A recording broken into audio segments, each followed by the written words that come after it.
guys, it's Rachel and Rich, and we're here. We're gonna make a sourdough bread. This is what you've all been waiting for. You can either get your sourdough starter from us, or you can get it from a friend, or make it on your own.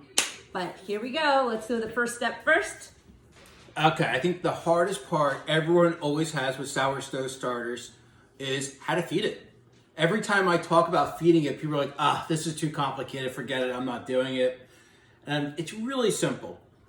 So most of you guys are gonna already have a sourdough starter. You're gonna grab it from me, you're gonna grab it from a friend, you're gonna make it. So let's assume that you have it. I took it out from the fridge earlier today.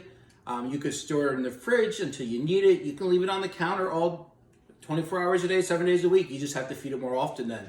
If you keep it in the fridge, you only get to feed it once a week.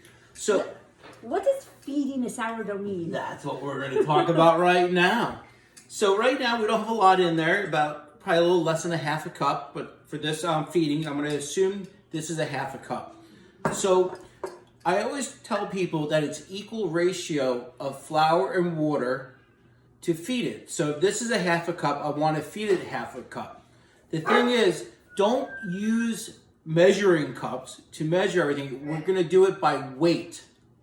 So 120, I'm assuming this is about 120 grams. So I got 60 grams of flour and going in, 60 grams of water going in.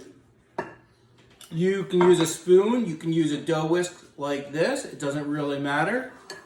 All you're gonna do is mix it up.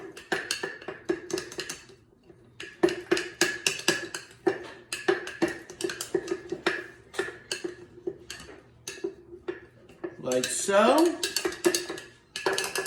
Take your whisk out. Close the jar. And leave it on the counter. The reason why you're going to leave it on the counter is because a lot of the recipes are going to call for a lot more than this. So you have to constantly feed it. So what you're going to do is every couple hours you're going to come back. So now that we had 120 grams to start with, now we have 240 grams. So next feeding is going to be 120 grams of water and 120 grams of flour to make my 240. And then if I have to keep feeding it, then it's going to keep doubling and doubling and doubling. So whatever is in here in weight is what you're feeding it. You know the sourdough starter is going to be ready to be used. We use a term called, we want our sourdough starter ripe.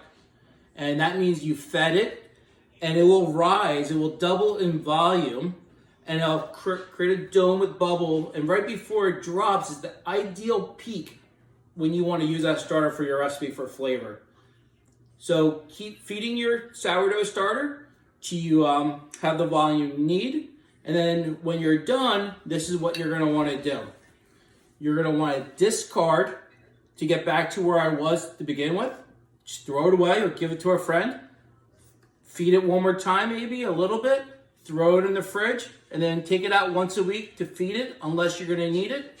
Then you're gonna start building up that volume. I usually take it out the night before to start feeding it for the next day when I'm gonna bake with it. Hopefully this helps everyone. Oh, one last thing, very careful. Do not use 100% sealed tight lid. So if you have a mason jar, sometimes you can take that rubber ring out, like I did on this one. Or don't screw it the whole way, because otherwise it's going to build up pressure, and you don't want to have a glass container in your refrigerator on your counter building up in pressure. Hopefully you enjoyed this video. Our next one is going to be starting to actually bake the bread. Rachel and I looking forward to doing the next one. Thank you.